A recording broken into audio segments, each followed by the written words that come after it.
Howdy folks, and welcome to the Hillbilly Kitchen. Today we're making bacon fried cabbage. Now this is a really old, really simple recipe. I have a half a head of cabbage, half a pack of bacon, and a chopped onion. You want at least a half of a chopped onion. That's going to be a main part of your flavor. Whether you use a whole or half is just entirely up to you, and a little salt and pepper. And that's all I'm putting in mine. Now there's a lot of other stuff you can add, and if you don't have bacon or you don't eat bacon, you can fry your cabbage in butter. So it's up to you. If you don't have bacon or you don't want to eat bacon, use butter and make your fried cabbage. But to start with, you're either gonna fry your bacon in strips or you're gonna cut it up and fry it, which is what I have over here. I cut this up and fried it in little pieces.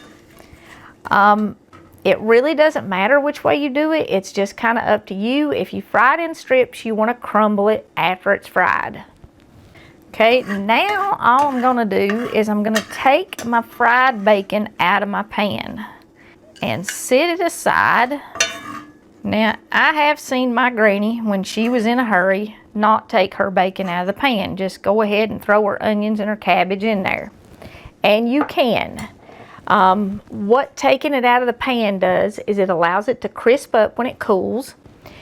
And it also keeps it from getting crumbled up into really tiny pieces. So before we add our cabbage, we're going to add our onions and start cooking them in our bacon grease. Go ahead and dump your onions in your pan there and let them start cooking. Now all I did is I cut my cabbage in half and I took a few of the outside leaves off. You want to take off 2 to 3 layers of the outside leaves. You want to get rid of any bruises or like if it's been bumped and tore, because those leaves usually are not good. They're usually not crisp, and they can even be bitter and have stuff on them that you just can't wash off. You do want to wash your cabbage. Of course, you want to wash any vegetables you eat.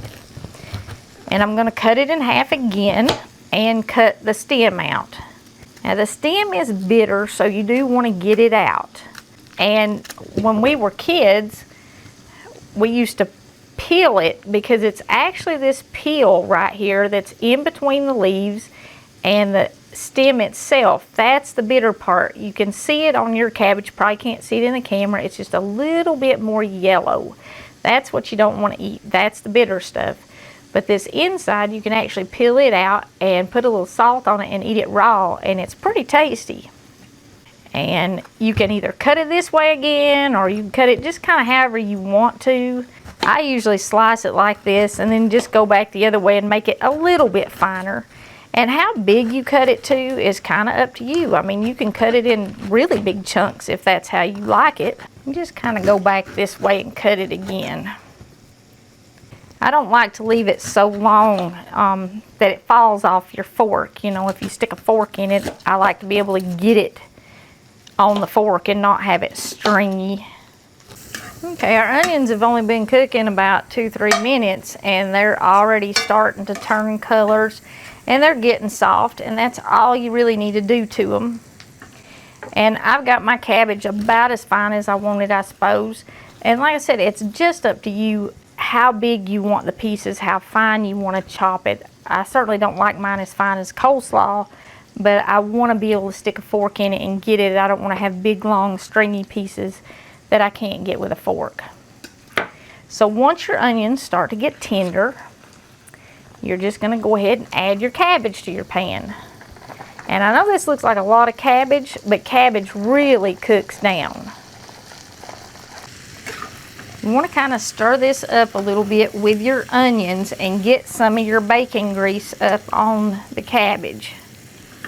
There's a lot of other stuff that you can add to this dish. You can add in some chopped carrots, which gives it a little color. It also adds a little sweetness. You can add garlic into it if you want to. If it's later in the season and maybe your cabbage got a little hot before it got picked and it's kind of got a little bit of a bitter taste, you can also add in a tablespoon of brown sugar or regular sugar. and that will really sweeten it back up, and it helps to bring out the flavor of the cabbage. To serve this, it makes a great side dish with a roast or corned beef. You can add smoked sausages into it. Usually when we had it, we had the fried cabbage and fried potatoes and cornbread, or just the fried cabbage and cornbread, and that was dinner. But if you're looking for a different side dish, this is certainly different. It's not something that you have every day, and it's not something that's served in any restaurant around here that I know of. So it's not something folks are gonna have a lot. Okay, after you get it stirred up, I'm gonna put the lid on it for just a minute, and I'm gonna use this glass lid so you can kind of watch it cook down. But this will help it get tender before it gets a real dark color and starts to burn. Now if you like yours crisper, don't put a lid on it. If you want it more tender, put a lid on it. Okay, let's check on our cabbage here. You can see it has cooked down quite a bit. It's brown in the bottom. It's not too brown in the bottom though, and putting a lid on it, especially if you're using an iron skillet, will kind of help keep it from burning, because it holds the moisture from the cabbage in so it doesn't dry out and burn in the bottom. So if you're using an iron skillet, you definitely might want to consider the lid to hold that moisture in while it starts to cook so it doesn't burn. The cabbage has completely soaked up all of that bacon grease, so all that flavor is now in the cabbage. And if for some reason it got too dry, you could add more bacon grease if you had it, or you could also add some butter to this. And butter, even if you're using the bacon and the bacon grease and not just frying it in butter, the butter adds a wonderful flavor to it too. So you might want to, instead of doing more bacon grease, add some butter to it if it starts to get too dry. And you can also make this dish if you've got leftover bacon. Use some leftover bacon and pull your bacon grease jar out of the fridge and make it with leftover bacon. I mean, you don't have to start with raw bacon to make this. When I'm doing something like this that uses a half a pack of bacon, you know, all bacon has the fatty end and the lean end. I always cut the fatty end off for this because the fat is a big part of this dish, and I save the lean end to make with bacon and pancakes for breakfast, or maybe do bacon and egg sandwiches or BLTs or something, because the lean stuff makes a better sandwich, or just if you're eating it with your pancakes or something. It's more enjoyable to just sit and snack or just sit and eat the lean stuff than it is that fatty end. And that fatty end works better in this dish because you need the fat in it. Okay, at this point it's almost done. I'm just going to add my salt and my pepper, and it's to taste. You put in however much you want, and you might even have to taste it a couple of times to get it the way you like it. The salt in your bacon is going to greatly affect how much salt you actually add to the dish. If you're using really salty bacon, you won't add as much salt, or if you have low sodium bacon, you might have to add a little more. So definitely taste it.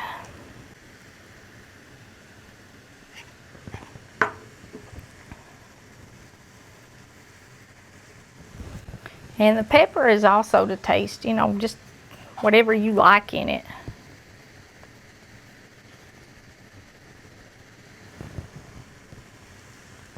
Now, once your cabbage is as tender as you want it, you just add your bacon back in and let it cook long enough to heat your bacon up.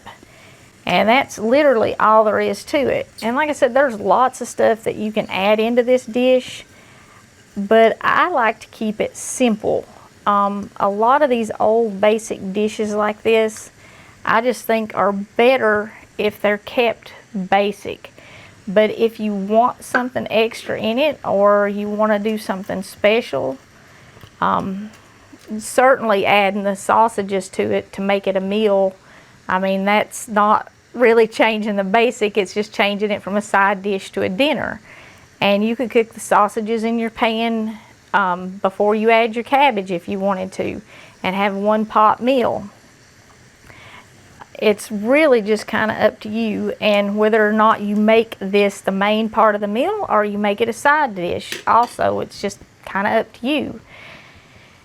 And I'll link some cornbread recipes in here and some fried taters, because that's how we always had it. We didn't have anything extra in it.